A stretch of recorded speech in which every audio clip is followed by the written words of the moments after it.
Thank you, everybody, for still being here.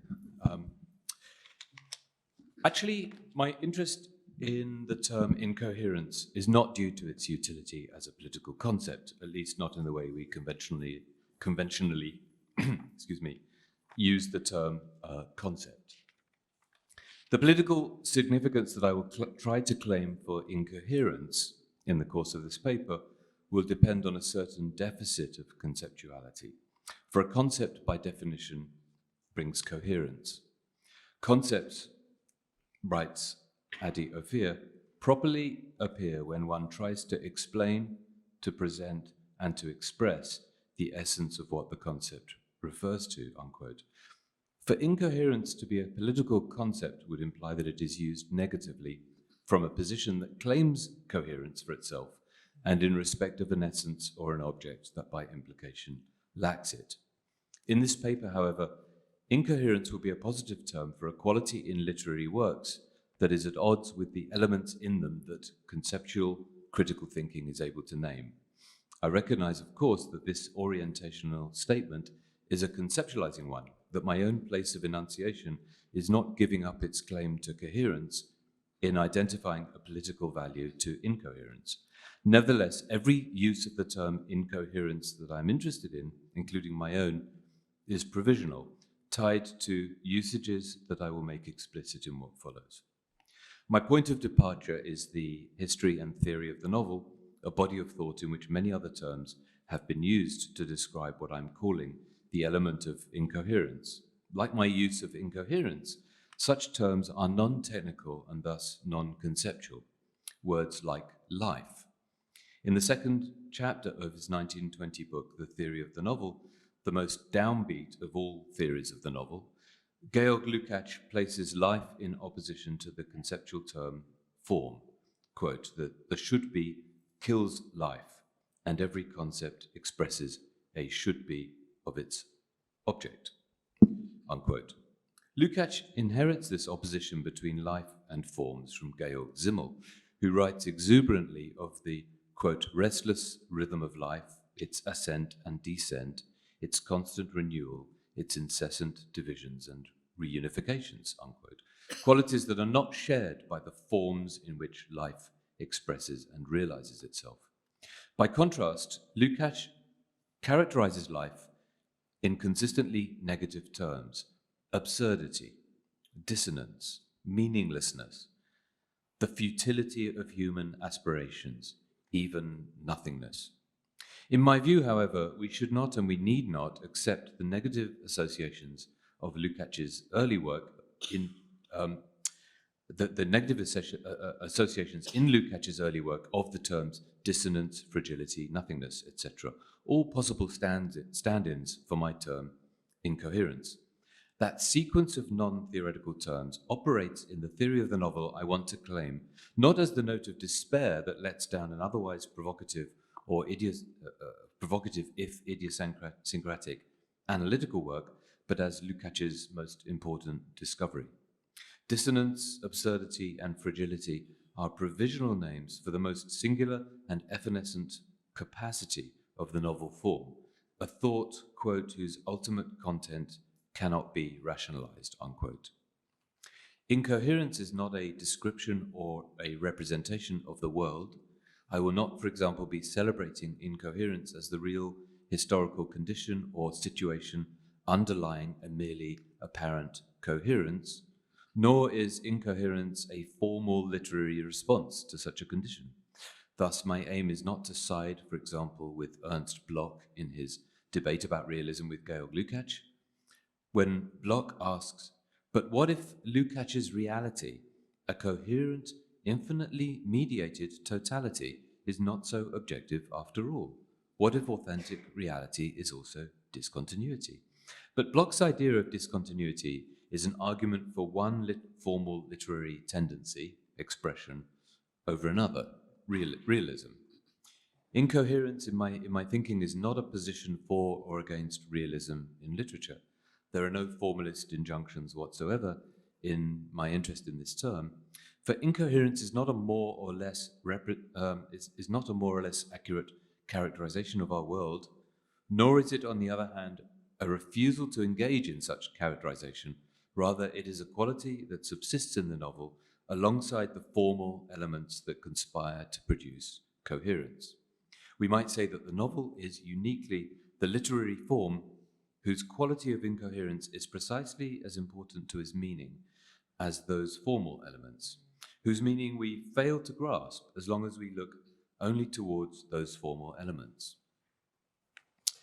When the terms coherence and incoherence are used by literary critics, it is without exception in informal, non-technical ways. Take the following sentence by Toni Morrison in her still astonishing 1992 critical essay, Playing in the Dark, on the racial disingenuousness at the heart of American literature.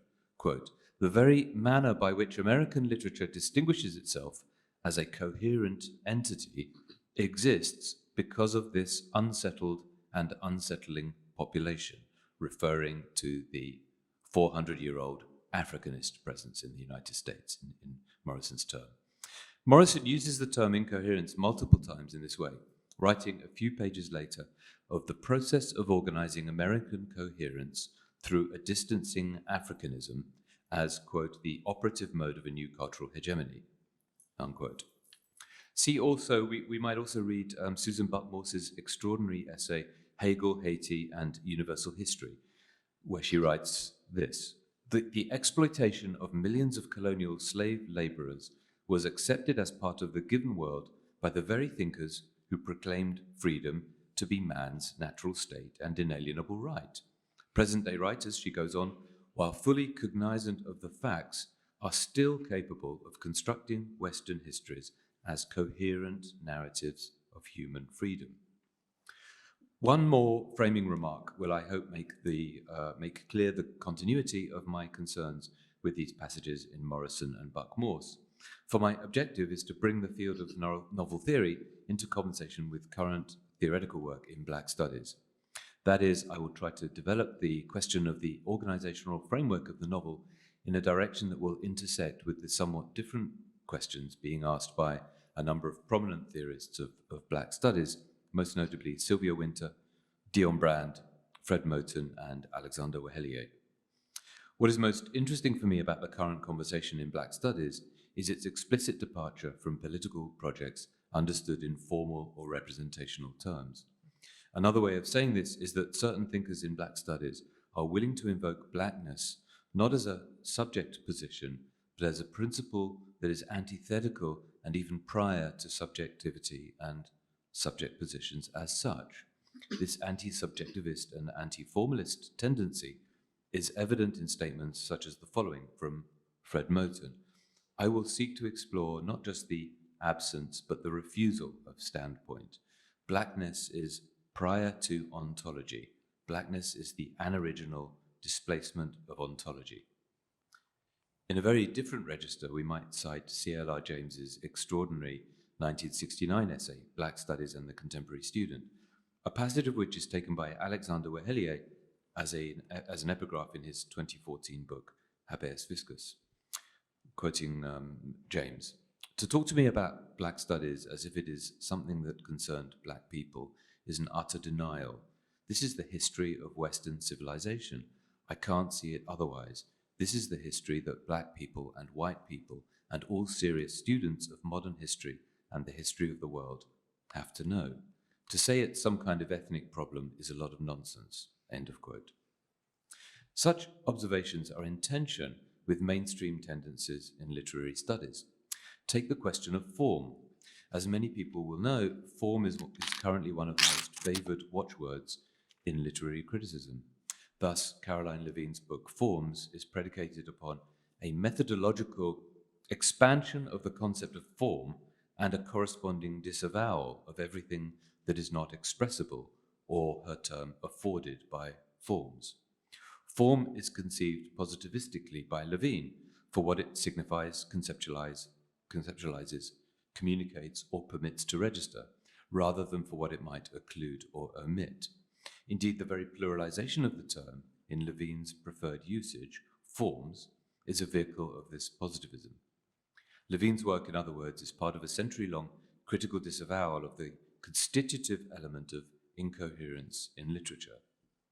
For the novel, simply stated, is not exhausted by its affordances, nor do affordances define the novel, nor are they essential to it.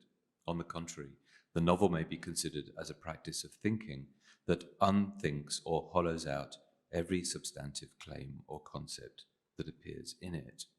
If there is an essence to the novel, it is located in this unthought, or one might say desubjectivized thought, that takes place at the limits of its formal elements.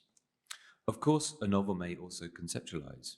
E.M. Forster's Howard's End conceptualizes a form of social, economic, moral, and textual connection. But unlike concepts in philosophy, concepts in novels are not generally endorsed by the works in which they appear. More often they are neutralized or negated by the apparatus of fiction in which ideas are presented in novels, that is to say, to use Bakhtin's terms, by the novel's dialogicality. This structure, which I will only be able to indicate here in the broadest of strokes, is what I mean by when I talk about the organizational framework of the novel. The relation I'm interested in unpacking between novel theory and contemporary Black studies is forged by a conversation I want to play host to between Lukács and James Baldwin. Both writers, in their different contexts and with different ends in view, put forward negative formulations to describe the totality of the world of the novel. This is to say that both decline to theorize it, while nevertheless insisting upon a totalizing analysis. Only one of them, Lukács, is explicitly concerned with the novel. Baldwin's concern is rather with the enigmatic question of American identity. On why did I say that? On October the 22nd, I guess it's that time of the night, on October the 22nd, 1960, so 2 weeks before the presidential election in which John F. Kennedy narrowly beat Richard Nixon, James Baldwin gave a talk in San Francisco entitled Notes for a Hypothetical Novel. The lynching of Emmett Till had taken place 5 years earlier. The Civil Rights Act of July 2nd, 1964, and the Voting Rights Act of August the 6th, 1965, were still 4 and 5 years away, respectively. 2 years after the Voting Rights Act, which was intended to enforce the 15th Amendment to the Constitution, riots would take place in cities across America, which the Kerner Commission report of 1968 attributed to white racism in the form of bad policing practices, a flawed justice system, unscrupulous consumer credit practices, poor or inadequate housing, high unemployment, voter suppression, and other culturally embedded forms of racial discrimination. I'm quoting from an article by Alice George there, summarizing the report and its effects. As we all now know, the Kerner report was suppressed by the presidential administration that had commissioned it, that of Lyndon B. Johnson, and its recommendations, including steps to address housing discrimination and unemployment among Black Americans, were never acted upon. This brief sketch gives us, I hope, some of the historical context in which Baldwin, 8 years before the report, to an audience of writers at a symposium on the topic of writers and writing in America today, sets out in 1960 to address a question. What is it that unites all the Americans in this room, despite the obvious disparities between us, some superficial, others profound? The ideal form for addressing such a profound but intractable question, Baldwin will suggest in his talk, will be a novel, a hypothetical novel. The novel that he will imagine in the course of his address will obey all the formal qualities of the novel as Lukács theorized it in The Theory of the Novel. That is to say that any overt connections made by its narrator would have a negligible significance for the meaning of the work. Baldwin formulates the principle as follows. That means that I do not want to tell the characters or the reader what principle their lives illustrate or what principle is activating their lives. But by examining their lives, I hope to be able to make them convey to me and to the reader what their lives mean, unquote. Of course, Baldwin is aware that as an author, he has considerable responsibility for and control over the content of his narrative. Nevertheless, because he is an American writer, he says, my subject and my material inevitably has to be a handful of incoherent people in an incoherent country. That incoherence, he suggests, is unnameable and unconceptualizable by any novel that would attempt to grasp it or put it on display. Baldwin himself declines to give greater specificity to it in his talk. What he does instead is imagine a novel in which the incoherence might be treated allegorically. And a quotation from Baldwin's talk.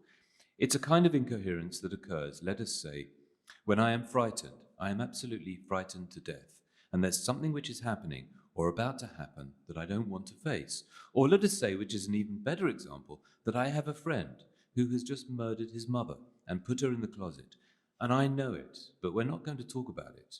Now this means very shortly, still with Baldwin, this means very shortly since, after all, I know the corpse is in the closet, and he knows I know it, and we're sitting around having a few drinks and trying to be buddy-buddy together, that very shortly we can't talk about anything because we can't talk about that.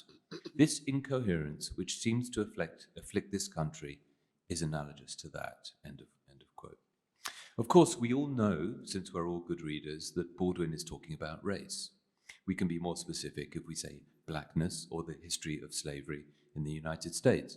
And yet, these terms do not appear in Baldwin's text, nor presumably would they have appeared in the proposed hypothetical novel. The closest Baldwin comes to naming the problem is when he says this: "The most obvious thing that would seem to divide me from the rest of my countrymen is the fact of color. The fact of color has a relevance, objectively, and some relevance in some other way, some emotional relevance, and not only for the South. I mean that it persists as a problem in American life because it means something, it fulfills something in the American personality. It is here because the Americans, in some peculiar way, believe or think they need it. Maybe we can find out what it is that this problem fulfills in the American personality, what it corroborates, and in what way this peculiar thing helps Americans to feel safe." Earlier in his talk, Baldwin has recalled the period of his life during which he entered the white world as he began to find success as a writer. And he says the following: "But I didn't meet anyone in that world who didn't suffer from the very same affliction that all the people I had fled from suffered from. And that was that they didn't know who they were. They wanted to be something that they were not. And very shortly, I didn't know who I was either.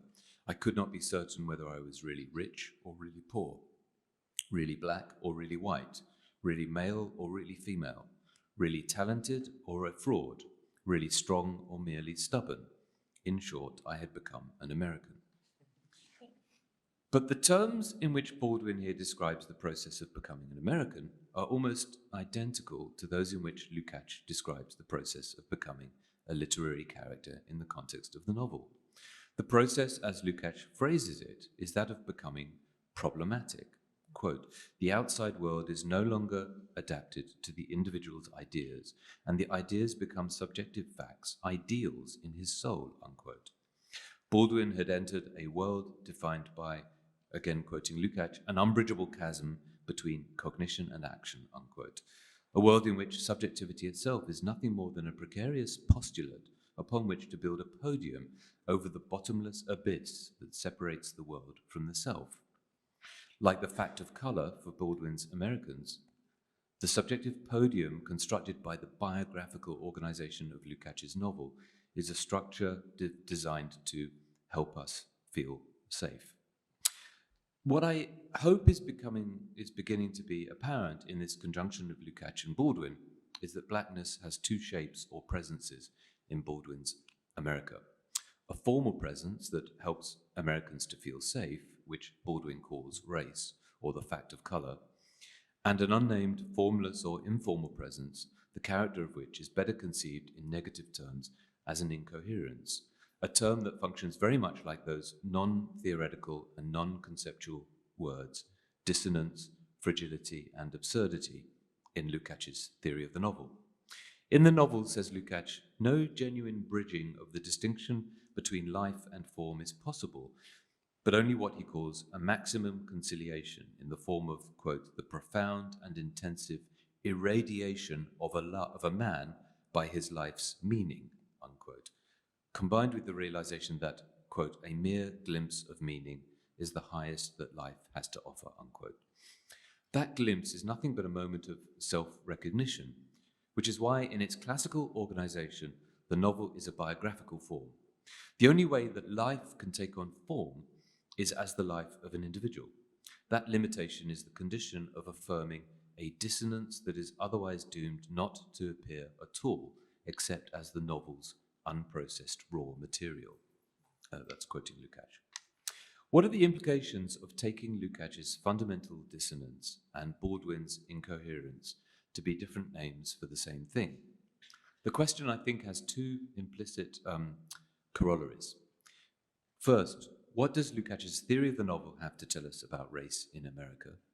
And second, to what extent is Baldwin's devastating analysis of American identity and the incoherence at its center formed not only by Baldwin's own experience of its violence, but by the history and theory of the novel? In the convulsive summer of 2020, 4 weeks after the death of George Floyd, Jelani Cobb wrote the following in the New Yorker: George Floyd's life is the awful price we have paid for a momentarily common tongue, a language that precisely conveys what we are speaking of when we say American. What Cobb is referring to is the specific set of life probabilities, that's his phrase, for which the word blackness or the phrase race in America is a shorthand. He details these probabilities as follows. Quote, the inequalities in rates of morbidity and infant mortality, wealth and unemployment, which attest that although race may be a biological fiction, its reality is seen in what is likely to happen in our lives, unquote. For a moment then, in the immediate aftermath of George Floyd's murder, we were afforded a glimpse of meaning regarding the incoherence that is America.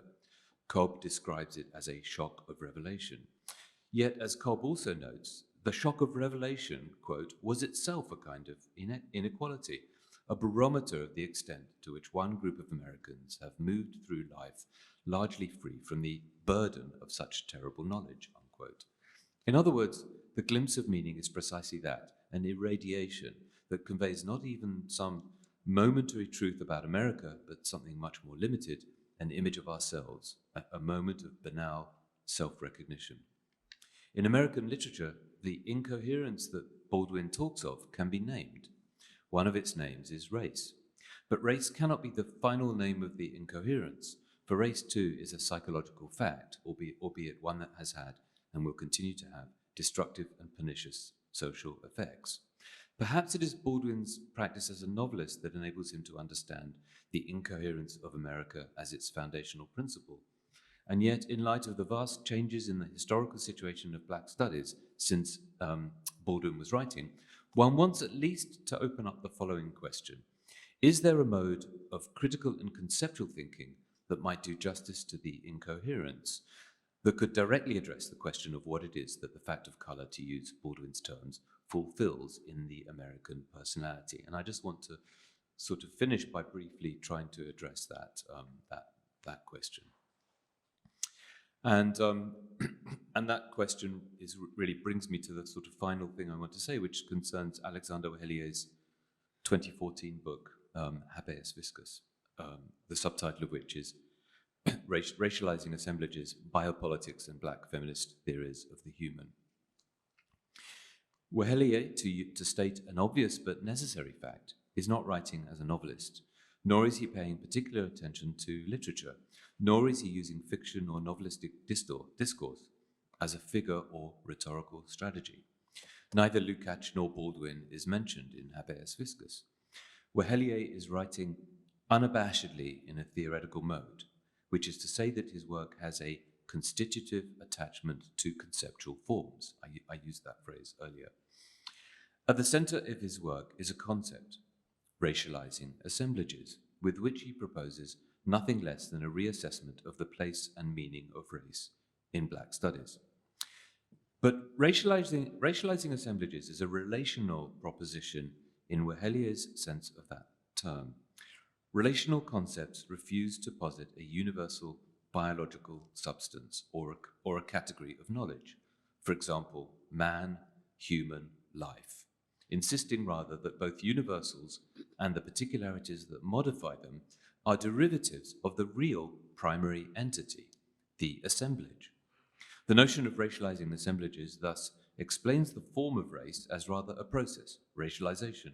With the concept of racializing assemblages, says Wehelier, his project seeks, quote, to think the question of politically motivated acts of aggression in relational terms rather than through the passages of comparison, deviance, exception, or particularity, since such terms fail to adequately describe how specific instances of the relations that compose political violence realize articulations of an ontological totality, unquote.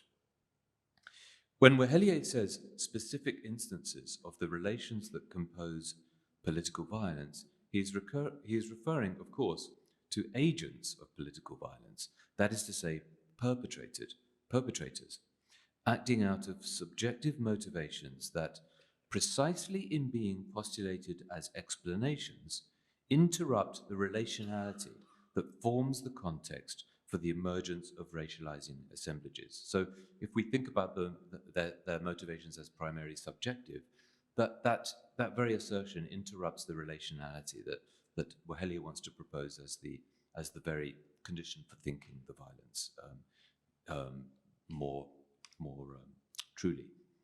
And when he says compose, Wehelier means to expand the conception of action beyond the will of individual perpetrators and towards a notion of social orchestration. The language of an ontology and totality is important to Wehelier's project. But as for Lukács in The Theory of the Novel, ontology and totality are only usable if they are understood to be relational in their essence.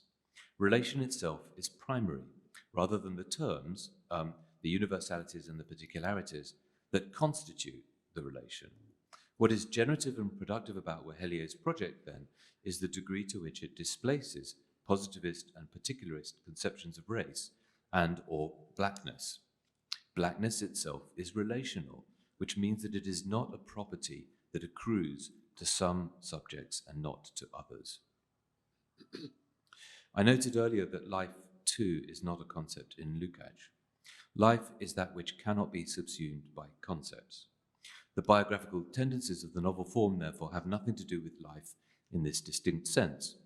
Those tendencies are an example, rather, of how the novel formally resolves, makes legible, meaningful, and apprehensible life's dissonance and absurdity. Wehelier, however, is writing in a very different historical and theoretical context than Lukács, or for that matter, Baldwin.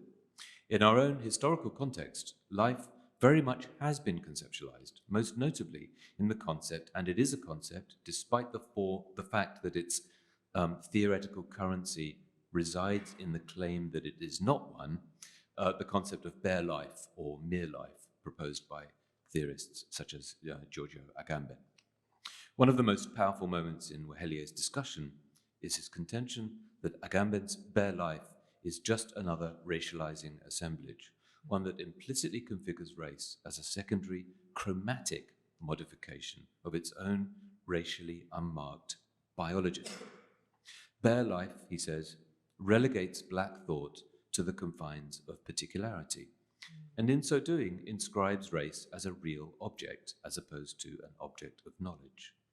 Wehelier is here invoking a distinction made in Althusser's and Balibar's reading capital, and doing so via Hortense Spillers. For Althusser, Balibar, and Spillers, he writes, there exists no real object without the vehicular aid of particular modes of knowledge production. It is with such an object of knowledge production that Wehelier wants to replace a conception of race or blackness as located, quote, in a field prior to and at a distance from conceptual contemplation. The last thing I want to say returns to Lukács's theory of the novel. For just as novel theory may be revealed by the conjunction of Lukács with Baldwin to be also a theory of blackness, so the wager of this paper is that black studies might be revealed by the conjunction of Lukács with Wehelier to be deeply imbricated with the theory of the novel.